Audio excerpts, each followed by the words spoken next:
Proverbs chapter 6 verses 20, 21 and 22. My son, keep your father's commandment and forsake not your mother's teaching. Bind them on your heart always, tie them around your neck. When you walk, they will lead you. When you lie down, they will watch over you. And when you awake, they will talk with you. When you awake, they will talk with you. నా కుమారుడా, నీ తండ్రి ఆజ్ఞను గైకొనుము, నీ తల్లి ఉపదేశమును త్రోసివేయకుము. వాటిని ఎల్లప్పుడూ నీ హృదయం నందు ధరించుకొనుము. నీ మెడ చుట్టూ వాటిని కట్టుకొనుము. నీవు త్రోవను వెళ్ళినప్పుడు అది నిన్ను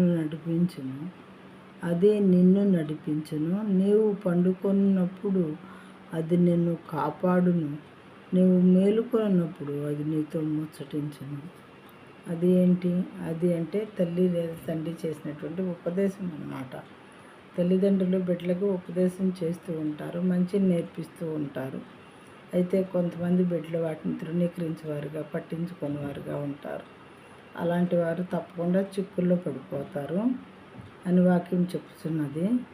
అయితే వాటిని అంగీకరించి వాటిని హృదయంలో మెడ చుట్టూ వాటిని కట్టుకొని అంటే మనం జ్యువెల్స్తో మనల్ని ఎలా అలంకరించుకుంటామో ఆ విధంగా ఒక నెక్లెస్ లాగాను, మరి ఒక ఆభరణం లాగాను మన మెడ చుట్టూ వాటిని కట్టుకొని అంటే మన హృదయంలో ఆ వాక్యాలని అమ్మ నాన్న చెప్పినటువంటి ఉపదేశాలను దాచుకున్నట్లయితే అవి ఏం చేస్తాయంటే మనకి ఒక్కళ్ళమే మన అమ్మ నాన్న లేనప్పుడు కూడా దారిలో వెళుతూ ఉంటే నీవు త్రోవను వెళ్ళినప్పుడు అది నిన్ను నడిపించును.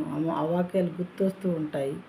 మనం ఏం చేయాలి, ఏం చేయకూడదు అని చక్కగా మనతో ముచ్చటిస్తూ ఉంటాయంట అమ్మ నాన్న చెప్పినటువంటి ఉపదేశములు. నీవు పండుకొనున్నప్పుడు అది నిన్ను కాపాడును. నీవు మేలుకొనున్నప్పుడు అది నీతో ముచ్చటించును.